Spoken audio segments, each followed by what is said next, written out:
Like, this is very clearly not the way. This flag, these symbols, they represent white supremacy. When you go to Oxford Street, the British flag is there. It doesn't mean that Oxford Street, Regent Street belong to the far right. It doesn't mean that. When you go to a football stadium, if it's England versus Germany, by the way, if you're trying to make this point, Germany really shouldn't have a flag. This flag, these symbols, they represent white supremacy. So it's representative of modern UK, which No, it's all not. its flaws is a relatively successful, if we say- multi-ethnic, multiracial, Change the multi-faith flag. democracy. Change the flag. I like how his solution to the problem is change the flag. Change the flag to what? There are also people here who originate from other countries, create a sense of unity, common purpose, mutual obligations. Because as I said before...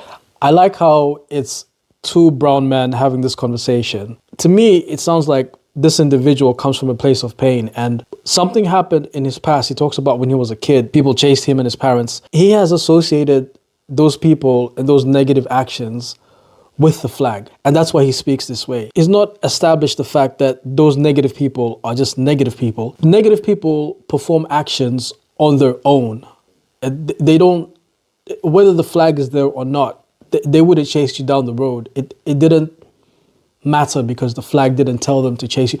Am I making sense? You know, Umbro, back in the day, they used to make the England kit. The one that I have, the kit that I have, which is the point that I'm trying to make, it had the English flag on the shoulder. So technically, by this guy's logic, Umbro are a far-right football kit manufacturer because they put a far-right flag on the football kit. You cannot associate the person's negative actions with the flag because that is extremely unfair. There are loads of positive people that are very proud of the flag. Germany, by the way, if you're trying to make this point, Germany really shouldn't have a flag then.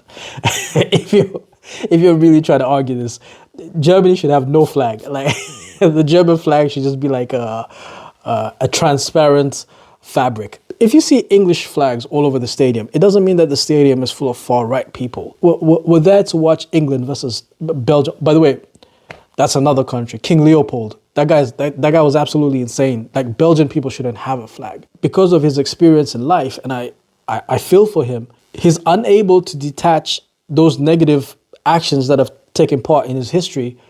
He's unable to detach them from the visual flag. So in his brain, he has a visual of the flag, and the only thing that is attached to it is those negative actions. Unfortunately for him, he cannot just change the flag. If his solution to this is change the visual of what it looks like, that doesn't really stop anyone, because a far-right group will just take the new flag and be like, yeah, this is our new flag.